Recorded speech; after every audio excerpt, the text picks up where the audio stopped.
Hello दोस्तों, welcome to our YouTube channel origin education a way toward success. मैं विशाल सिंह आप सभी का आपके अपने यूट्यूब चैनल ओरिजिन एजुकेशन में बहुत बहुत स्वागत करता हूं। कैसे हैं आप सब? आई होप बहुत अच्छे होंगे, अपने अपने घरों में सेफ होंगे। देखिए, अभी कुछ टाइम पहले जो एक एग्जाम हुआ था Uttar Pradesh bachelor of education का, हमने इसके पार्ट 1 में यूपी बीएड जीके पार्ट 1 में इस एग्जाम में आए रियल बिल्कुल ट्रू क्वेश्चन जो जीके सामान्य अध्ययन के थे, वो 25 क्वेश्चन, टोटल 50 क्वेश्चन, 50 क्वेश्चन आए थे, जिसमें हमने 25 क्वेश्चन 1 to 25 क्वेश्चन जो थे वो यूपी बीएड जीके पार्ट 1 में डिस्कस किए। अगर आपने अभी तक वो वीडियो नहीं देखा है तो प्लीज मैंने आई बटन में वीडियो का लिंक दिया है, आप पहले वो वीडियो देख लें। आज की इस वीडियो में हम उत्तर प्रदेश बीएड के ही सामान्य अध्ययन यानी जीके के 26 से 50 यानी 26 से 50 तक के क्वेश्चंस को डिस्कस करेंगे। मैं फिर से बोल रहा हूं, आई होप जिन्होंने भी ये वीडियो देखा होगा, डिस्कस करके ये बात समझी होगी कि सारे ही क्वेश्चंस रियल हैं। अगर आपने भी नहीं अभी तक डिस्कस किया तो जो भी लोग एग्जाम दिए हैं आपकी फैमिली में, नेबरहुड में, फ्रेंड्स ने, किसी ने भी, तो आप उनसे डिस्कस करके देखेंगे सारे क्वेश्चंस बिल्कुल एग्जाम पेपर के आए हुए रियल क्वेश्चंस हैं। तो आज की इस वीडियो में बिल्कुल Uttar Pradesh BEd GK questions part 2 में हम लोग जो 26 से 50 तक के क्वेश्चंस हैं उनको डिस्कस करेंगे। मैं फिर से अगर बता दूं जिन्हें नहीं पता है, ये जो एग्जाम है ये 9 अगस्त 2020 यानी 2020 को हुआ था। और एक बात और मैं फिर से इसको रिपीट कर रहा हूं कि ये एग्जाम जिन्होंने दिया है उनके लिए तो इंपॉर्टेंट है ही, बट बिलीव मी ये बहुत ज्यादा इंपॉर्टेंट होने वाला है। ये वीडियो दोनों ही जो मैंने पार्ट 1 बनाया है और पार्ट 2 उनके लिए जिनको ये एग्जाम नेक्स्ट ईयर देना है, क्योंकि देखिए मार्केट में आपको रियल पेपर कभी नहीं मिलेगा, और बिकॉज रियल पेपर नहीं मिलेगा तो आप करेक्ट जो एनालिसिस है एग्जाम का वो नहीं कर पाते हैं। मगर अब जब आपको रियल क्वेश्चंस मिल रहे हैं ओरिजिन एजुकेशन के इस प्लेटफॉर्म द्वारा, तो आप बिल्कुल एनालिसिस कर सकते हैं कि किन किन टॉपिक से क्वेश्चंस आते हैं, और उन टॉपिक्स को प्रिपेयर करके आप बहुत ही अच्छा स्कोर कर सकते हैं और आप बहुत ही अच्छा स्कोर करेंगे। चलिए दोस्तों, अब आज की इस वीडियो को हम लोग शुरू करते हैं, क्वेश्चंस को डिस्कस करते हैं। देखिए, पहला जो क्वेश्चन मैं डिस्कस कर रहा हूं, मैं पहला क्वेश्चन लिख रहा हूं, लेकिन आप इस बात को समझेंगे, ये क्वेश्चन नंबर 26 से 50 तक के क्वेश्चंस को हम लोग इस वीडियो में डिस्कस करेंगे। ठीक है, देखिए नरेगा पूछा गया था, नरेगा जिसका फुल फॉर्म है national rural employment guarantee, national rural employment guarantee act कब लाया गया? कब लाया गया? बिल्कुल, देखिए क्वेश्चन था कि नरेगा जिसका फुल फॉर्म होता है national rural employment guarantee act, ये जो है कब लाया गया? तो देखिए ये जो नरेगा है ये हमारा 2005 यानी 2005 में लाया गया। याद रखेंगे आप, बहुत लोग कंफ्यूज करते हैं, अगर आपसे पूछे मनरेगा यानी इसके पहले एम लगा दे, जिसका फुल फॉर्म होता है Mahatma Gandhi national rural employment guarantee act, तो ये 2019 में इसी का नाम चेंज किया गया है। लेकिन जब आपसे नरेगा पूछेगा तो नरेगा का आंसर है 2005। अगर वो आपसे पूछते हैं कि मनरेगा यानी कि Mahatma Gandhi national rural government employment act guarantee act कब लाया गया, तो इसी का नाम 2019 में मनरेगा कर दिया गया। आई होप आपने इस क्वेश्चन को समझा होगा। मैं नेक्स्ट क्वेश्चन आपसे डिस्कस करता हूं, जरा आप देखिए। एक क्वेश्चन था भारतीय बजट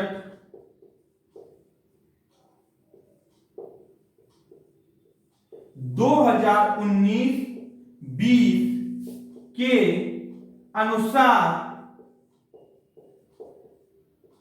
भारतीय दुग्ध उत्पादन यानी भारतीय दूध के उत्पादन, भारतीय दुग्ध उत्पादन को कब तक दो गुना यानी डबल, दो गुना डबल करने का लक्ष्य, डबल करने का लक्ष्य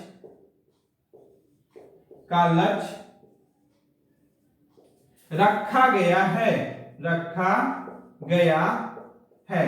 तो देखिए इस बार जो 2019-20 में जब निर्मला सीतारमण जी जो हमारी फाइनेंस मिनिस्टर हैं उन्होंने बजट दिया था, तो उन्होंने 2025 तक जो भारतीय दुग्ध उत्पादन है इसको दोगुना करने यानी डबल करने का लक्ष्य रखा था।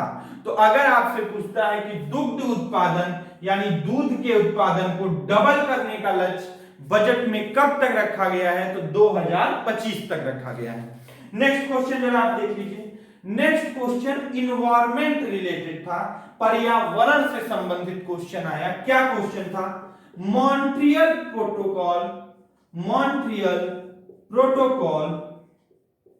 प्रोटोकॉल किससे संबंधित है? किससे संबंधित है?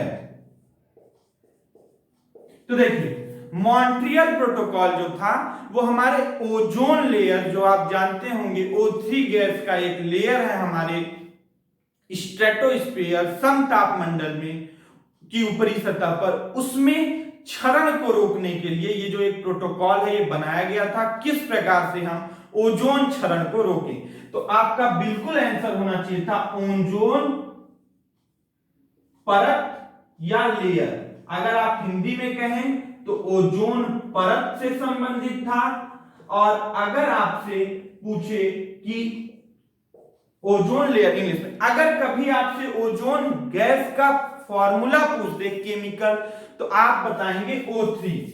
O3 जो होता है ये ओजोन गैस का फॉर्मूला होता है। ये एक एक्स्ट्रा इंफॉर्मेशन थी। ये क्वेश्चन जो है आए, मैं अभी अगले क्वेश्चंस भी आपको बताता हूं, एक बार आप चाहें तो इन क्वेश्चंस का प्लीज स्क्रीनशॉट ले लें। क्वेश्चन आया हमारा, आज की वीडियो का क्वेश्चन नंबर 4 है हमारा कि वायु प्रदूषण निवारण, वायु प्रदूषण एवं वायु प्रदूषण निवारण एवं नियंत्रण, वायु प्रदूषण निवारण एवं नियंत्रण अधिनियम, वायु प्रदूषण निवारण एवं नियंत्रण अधिनियम यानी एक्ट। अगर इंग्लिश के जो लोग मेरे दोस्त होंगे उनके लिए मैं बता दूं, air pollution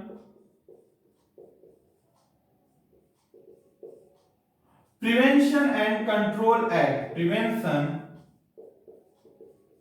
and control act जो था हमारा, ये कब लाया गया भारत में? भारत में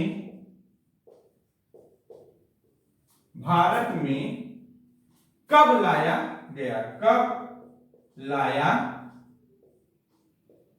गया? तो देखिए भारत में ये जो एक्ट है ये 1981 में लाया गया था, वायु प्रदूषण निवारण एवं नियंत्रण अधिनियम। वायु प्रदूषण को का कैसे निवारण और कैसे उस पर कंट्रोल पाया जाए, इससे रिलेटेड ये अधिनियम था, एक्ट था। अगले क्वेश्चन देखिए आप, एक क्वेश्चन आया था सिस्मोलॉजी किससे संबंधित है? किससे संबंधित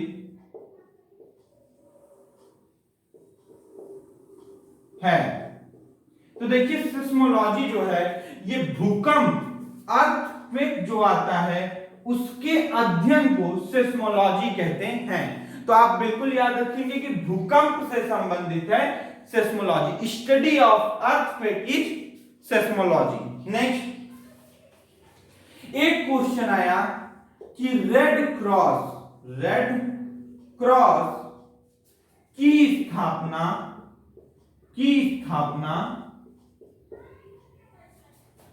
किसने की थी? किसने की थी? तो देखिए रेड क्रॉस जो है ये एक इंटरनेशनल नॉन एनजीओ है, एक एनजीओ है इंटरनेशनल, जो कि लोगों की भलाई के लिए काम करता है। कई बार इसे नोबेल ऑफ पीस प्राइज से दिया गया है, अवार्ड मिला है नोबेल प्राइज, कई बार 2 या 3 बार। इसके अलावा इसके लिए मई 8 ऑफ मई को रेड क्रॉस डे, अगर कभी आपसे पूछ दे कि रेड क्रॉस डे कब मनाया जाता है तो आप बताइएगा 8 ऑफ मई। इसके लिए एक पर्टिकुलर डे भी डेजिग्नेटेड किया गया है। हाँ, अगर आपसे पूछे इसकी स्थापना किसने की थी तो हेनरी डुनेट ने रेड क्रॉस की स्थापना की थी। ठीक है दोस्तों, तो ये बिल्कुल आप याद रखेंगे, हेनरी डुनेट। नेक्स्ट, चलिए इन क्वेश्चंस का भी प्लीज आप एक बार स्क्रीनशॉट ले लीजिए, फिर मैं आपको अगले क्वेश्चंस बताता हूं। फिर मॉडर्न हिस्ट्री का ही क्वेश्चन कि पौंडीचेरी, जो हमारा क्वेश्चन नंबर 7 है, पौंडीचेरी किसके अधीन था? ये पूछ रहे हैं कि किस फॉरेन पावर, किस विदेशी शक्ति के अधीन था पौंडीचेरी। तो मैं आपको बता दूं पौंडीचेरी किसके अधीन था। देखिए आज के टाइम पे जो एक इंडिया की बहुत फ्रेंडली कंट्री है, फ्रांस या फ्रेंच, बिल्कुल फ्रेंच लोगों के अधीन था पौंडीचेरी। ठीक है, ठीक। हाँ, एक देखिए क्वेश्चन, ये करंट अफेयर का एक क्वेश्चन, एनसीईआरटी के वर्तमान अध्यक्ष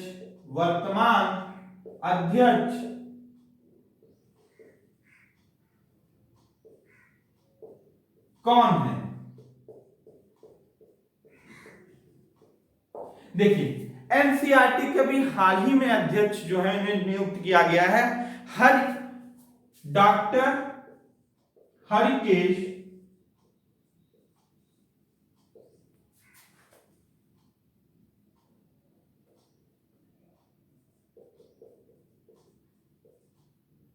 सेनापति जी को। तो आप बिल्कुल यही याद रखेंगे कि वर्तमान अध्यक्ष कौन है, डॉक्टर हरिकेश सेनापति।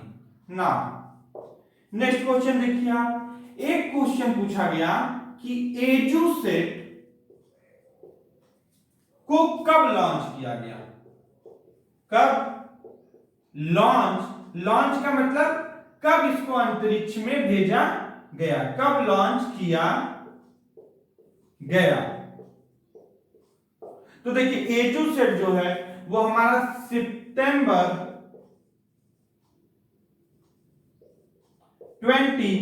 2004 में 2004 में लॉन्च किया गया था। नेक्स्ट क्वेश्चन देखिए तो जरा, देखिए शिक्षा जगत से रिलेटेड एजुसेट, एनसीईआरटी, इन पर भी क्वेश्चन आ रहे हैं, आप ध्यान रखिए। एक देखिए कंप्यूटर के एक दो क्वेश्चन थे जो मुझे बच्चों ने भेजे। एक था CTRL यानी कंट्रोल प्लस V का कंप्यूटर में क्या उपयोग होता है, क्या उपयोग होता है? तो मुझे पता है बहुत सारे लोगों ने इसे करेक्ट आंसर किया होगा। जो भी थोड़ी भी कंप्यूटर की समझ रखता है वो बताएगा कि इसे पेस्ट करने के लिए, जी बिल्कुल, कॉपी कट पेस्ट में पेस्ट करने के लिए यूज होता है कंट्रोल प्लस V। नेक्स्ट एक देखिए फिर कंप्यूटर से क्वेश्चन कि लिनक्स क्या है। देखिए अब ये एक अच्छा क्वेश्चन, जिन्होंने कंप्यूटर का फंडामेंटल पढ़ा होगा उन्हें पता होगा, लिनक्स एक ऑपरेटिंग सिस्टम है, ऑपरेटिंग सिस्टम यानी OS।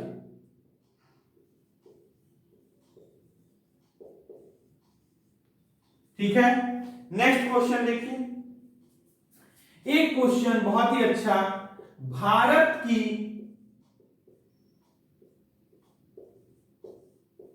प्रथम महिला ओलंपिक पदक विजेता, ओलंपिक पदक विजेता कौन थी? तो देखिए, भारत की जो पहली महिला ओलंपिक पदक विजेता थी वो थी मरियम अय्यर, सॉरी करनाम मलेश्वरी, करनाम मलेश्वरी, मलेश्वरी। देखिए, करनाम मलेश्वरी जी जो थी, मैं यहां पे लिख दूं करनाम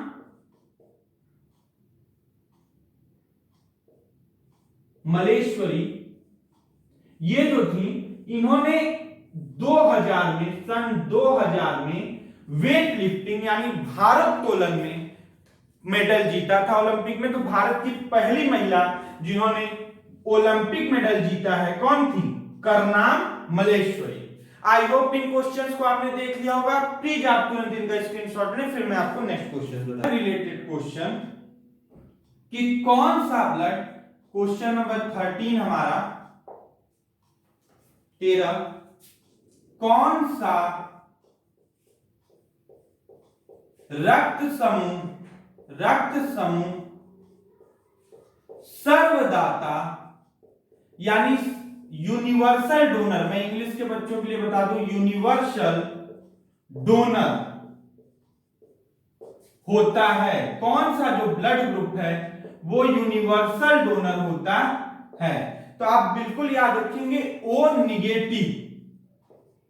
निगेटिव ब्लड ग्रुप जो है वो दो तरह के वो ब्लड ग्रुप होते हैं, जिन्हें पता होगा, ओ पॉजिटिव और ओ नेगेटिव। उसमें ओ निगेटिव जो है उसे यूनिवर्सल डोनर या सर्वदाता कहते हैं। नेक्स्ट क्वेश्चन देखिए तो जरा, हाँ एक फिर देखिए मॉडर्न हिस्ट्री का ही एक question,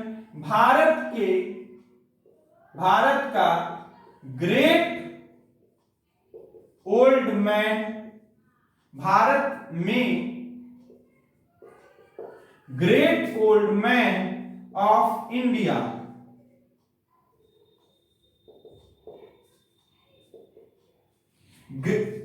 grand old man of India,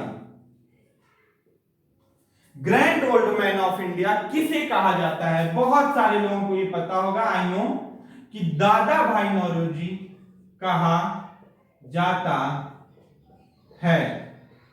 तो दादा भाई नौरोजी जो है, इन्हें भारत का grand old man of India, वयोवृद्ध पुरुष भारत के कहा जाता है। नेक्स्ट क्वेश्चन देख लीजिए आप, मिर्ची, देखिए एक अवार्ड से रिलेटेड ये क्वेश्चन, मिर्ची म्यूजिक अवार्ड 2020 में किसे सिंगर ऑफ द ईयर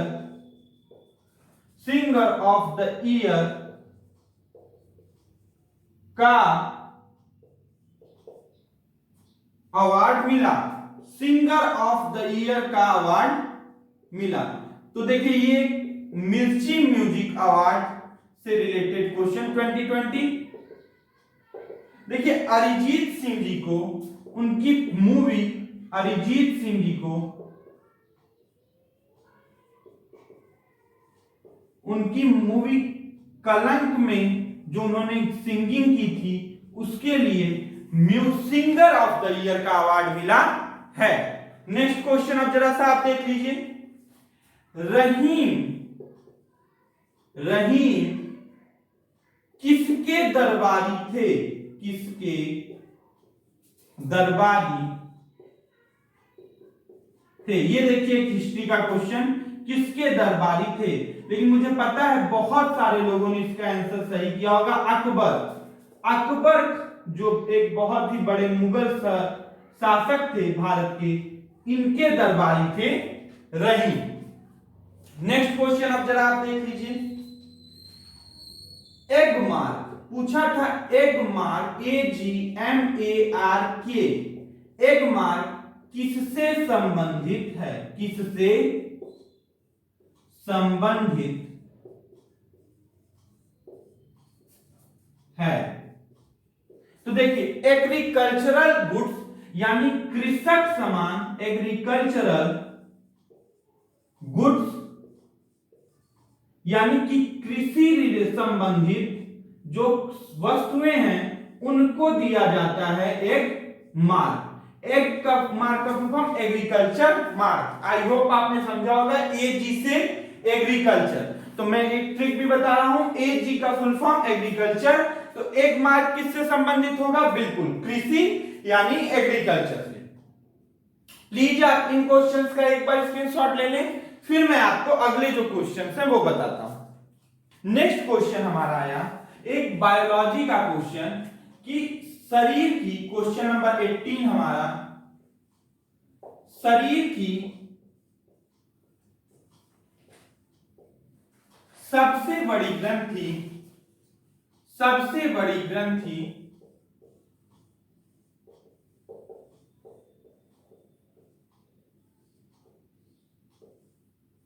कौन सी है? कौन सी है? तो देखिए लीवर जो है वो हमारे शरीर की सबसे बड़ी ग्रंथि होती है, लीवर, बिल्कुल। नेक्स्ट क्वेश्चन देखिए, फिर एक कंप्यूटर से रिलेटेड क्वेश्चन कि भारत का पहला super computer, super computer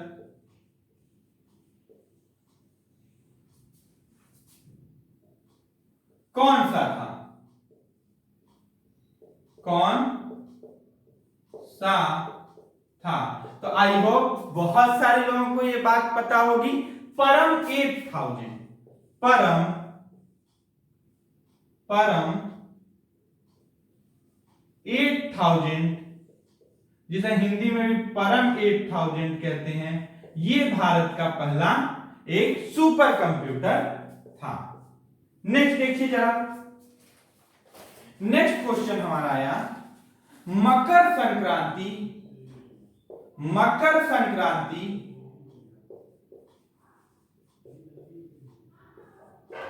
Makar Sankranti को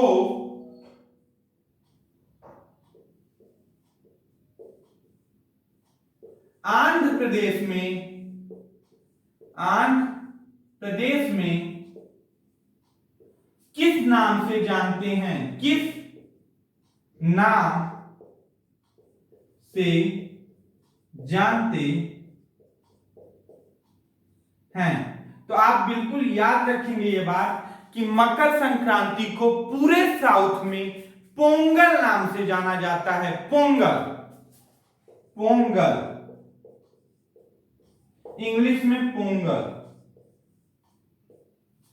नेक्स्ट क्वेश्चन जरा से देख लीजिए आप। देखिए एक और क्वेश्चन बुक से ही रिलेटेड, अब ये चौथा क्वेश्चन आपका बुक एंड ऑथर से होने वाला है। अब आप देख सकते हैं टोबा टेक सिंह, टोबा टेक सिंह, टोबा टेक सिंह किसकी पुस्तक है? किसकी पुस्तक है?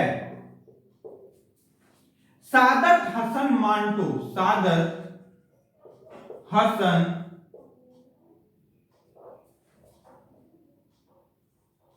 मांटो जी की ये जो किताब है ये है टोबा टेक सिंह, ठीक है। भारत और पाकिस्तान विभाजन का बड़ा ही अच्छा इसमें एक विवरण और बहुत ही शानदार कहानी के थ्रू बताया गया है। देखिए भारतीय सेना, एक क्वेश्चन था भारतीय सेना, बिल्कुल करंट अफेयर का बहुत ही आसान सा क्वेश्चन, भारतीय सेना के वर्तमान प्रमुख का नाम बताइए, वर्तमान प्रमुख। अब शायद देखिए तीनों ही सेनाओं में, भारतीय सेना, भारतीय नौसेना और भारतीय वायुसेना, तीनों ही सेनाओं में नए प्रमुखों का नियुक्ति हुआ है। नौसेना में करम एडमिरल करमवीर सिंह, वायुसेना में राकेश भदौरिया जी जो कि हमारे कानपुर के हैं, और जो हमारा आर्मी में है वो है हमारे मनोज मुकुंद नरवाने जी। अब आप तीनों का ही याद रखेंगे, किसी भी एग्जाम में आपसे कोई भी क्वेश्चन पूछ सकता है। यहां पर भारतीय सेना के वर्तमान प्रमुख का नाम पूछा है, तो यहां पे हमारा आंसर होगा मनोज मुकुंद नरवाने जी, मनोज मुकुंद नरवाने। देखिए नेक्स्ट क्वेश्चन आप देखिए,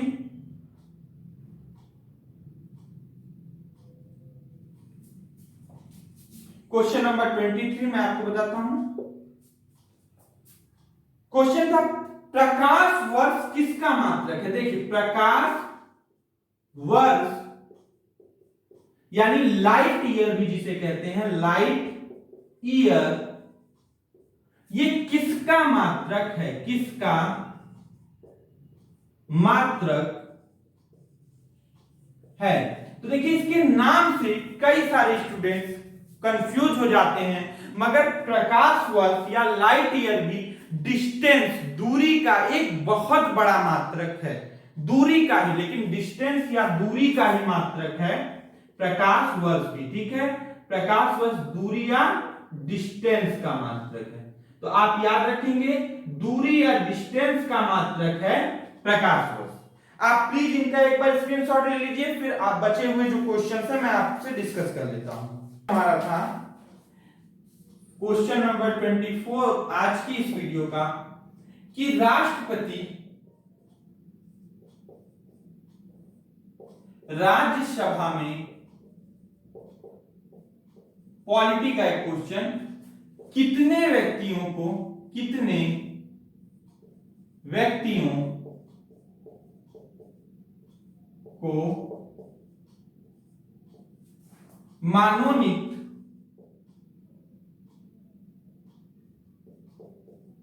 मनोनीत करते हैं। तो आप याद रखेंगे 12 सदस्यों को, 12 मेंबर्स को राष्ट्रपति जो हैं वो राज्यसभा में मनोनीत करते हैं। एक लास्ट जो क्वेश्चन हमसे पूछा गया इस एग्जाम में कि इग्नू